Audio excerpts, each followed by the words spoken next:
the Pittsburgh 37-yard line at the 2-minute warning. After converting, Matt Ryan was sacked for a 7-yard loss on first down, then scrambled for 14 yards on second down. Colts interim coach, our guy Jeff Saturday, who didn't use a timeout until 30 seconds remaining, defended his clock management in the final minutes of Monday night's loss to the Pittsburgh Steelers. Take a listen. I thought we had plenty of time. I wasn't really concerned. We still had timeouts, so I wasn't too concerned. I really wanted, when he was going down, I couldn't tell where they were going to start him from going down, right? Like if he was going to get the first down, and then we got there. I expected us to get on the ball and have another play a little bit quicker than that. But again, this wasn't a press for time. We just didn't make enough plays. Okay, just an update on Stephen A., by the way. I see his blueberry muffin and his tea, so he must be getting close. Man, I got to join this show more often, Swagoo. They got all type of stuff going on over there. Yeah, man. God. Jeez, blueberry muffins? I mean, and it's organic, too. City behind it's only you. Stephen A. No one brought me a blueberry muffin, don't worry. A blueberry muffin. Key, He look like a blueberry muffin. Who's most to blame for the Colts' clock mismanagement? I don't want to call it the blame, but because you calling the blame, I'm going to call it the blame. I got Jeff Saturday. Yeah. But here's what I would say. Yeah. Jeff is new with this in the National Football League. It's so many different things that's going on. Unlike high school football where you are managing one or two players as your star players, he's got 53 dudes, coaches, and all sorts of other stuff on his mind. So I'm sure when he goes back and he looks at the film and he sees certain situations, he'll say to himself, I probably shouldn't have walked with 2 timeouts in my back pocket. Probably shouldn't have done those sort of things. And time will come. Matt Ryan, on the other hand, he doesn't understand Jeff Saturday yet. As a head coach, they're not on the same page in terms of the way Jeff would be thinking, because if that was the case, Matt Ryan then could call the timeout based on knowing situational football and what Jeff would be thinking of doing at that point in time. It's early in Jeff's coaching career. He certainly had done a tremendous job at turning his team around and not necessarily getting the victories. 2 late losses, one to Pittsburgh a week ago, then one to Philadelphia a week ago. To Philadelphia. Now this one to Pittsburgh. They beat the Raiders on the road. But I think, you know what, in the end, I got to blame my man, Jeff. I'm sorry, Jeff. I know you've been texting me talking about what I blame you. But I told you, I'm waiting for you to make the one little mistake so I get to get you one time in your coaching career. And just so happened to be yesterday, Swagoo. Yeah, key is poor clock management because what you said. Bro, you don't leave with money in the bag when you got to spend it. One of my favorite movies is Brewster's Millions, all right? You remember Richard Pryor had to spend all the money to get to the real bag after he had to get rid of all of the money. That's what Jeff should have did. After that 14-yard run by Matt Ryan, I know what he's thinking, and we talked about it this morning on Get Up. Foxy was like, well, you want to catch the defense off guard. You want to try to get up and get a play ran, but it's 3rd and 3, bro. Take a beat. Call timeout, get your best play, try to figure out or get a look that you want from the defense so you can execute. Instead of being in a situation on 4th down where you got to convert or the game is over. And to your point, when you leave a game this closely contested, when you made a drive and got yourself out of your own territory, use them all.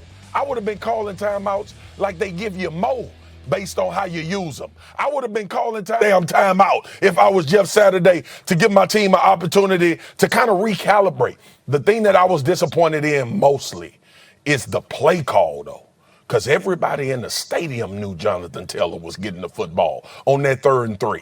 And you just put yourself in a bad situation by trying to hurry up and do something. 1, you got a veteran quarterback. 2, everybody is going to key on your run game when you need short yardage, because that's what you've been doing the last 3 weeks, Key. Now, that is when we really get into coaching and having an inexperienced offensive coordinator as well. You know this as well as anybody. We go in every week. What's the team tendency on 3rd and 3 and 5? What's their tendency on 3rd and 5 plus? How do they like to operate when they hurry up and they go fast? What are the plays that they like to run?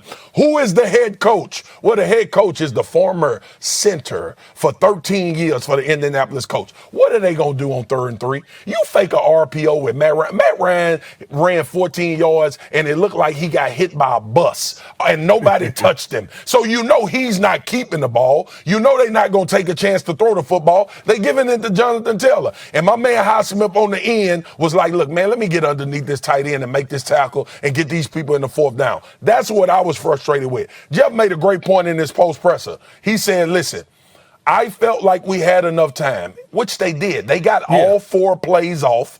They had an opportunity to push the ball downfield. If you make a catch, I'm sure you use a timeout at that moment. I would have loved one after that 14-yard scramble to get yourself in a better situation to at least try to get a chunk and get closer to the end zone instead of having to put all of the chips on the table and try to convert a 4th down. That was the only mismanagement I think that Jeff Saturday had.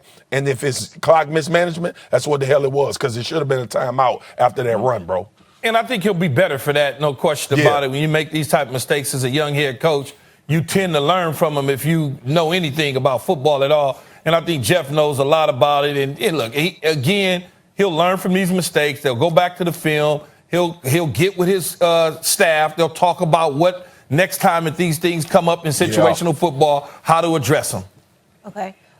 Guys, breaking news. We do have a Stephen A. sighting, and I have some video of him if we could just play that. So, oh, my God. There he is. He's got a nice steady pace going. And he got the damn security carry in his bag. He got a little winded. He got a little winded, so he broke into. Look at the lady with the dog. A power walk. It was a quick jog. The jog lasted for a little bit, but he's exited He has a security guard holding his bag, though. Yeah, we have his blueberry muffin set up and his tea. It's warm. His computer's here. It was a quick jog.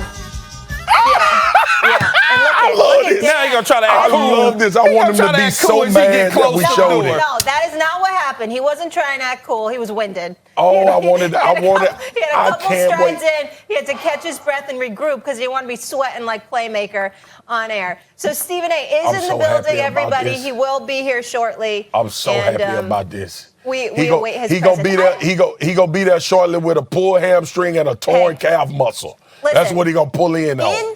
In defense of Stephen A., it took me 2 hours to get to work this morning, and but it you should were on take time. like tops 40 minutes. But you were on time. Oh my gosh! But you were on time. You guys want to talk a little hoops? Molly, first of all, let me say this. All right, don't you be making no excuses, because he would definitely kill you for being late to this show. Okay, so don't be on here trying to butter it up, because I know that's your guy, and y'all worked it. Don't butter it up. How you gonna be late to your own show, though? And then the other thing is, do you guys ever have nightmares that you're going to be late to your show? Oh, all the time. I've been on First Take for however many years. I still have nightmares that I missed the show and like the 8 o'clock started. And it's phenomenal. It's phenomenal because y'all don't start till 10. What the hell he was doing? I'm up at sometimes at 1:30 in the morning on the West Coast, and I'm up out here at 4. So yeah, bro, I'm not giving him no grace. It's 10 o'clock. We're not done killing him. All right, people that had board meetings already. KILT to go. Part of the reason he was probably up late was watching this Lakers game. Lakers, they're having a solid season. I was up late watching them too. Okay. Oh my gosh. They blew Stephen A. I tried. I had your back. Remember that. They threw you under the bus, drove over it a few times, but I had it. But they blew a 17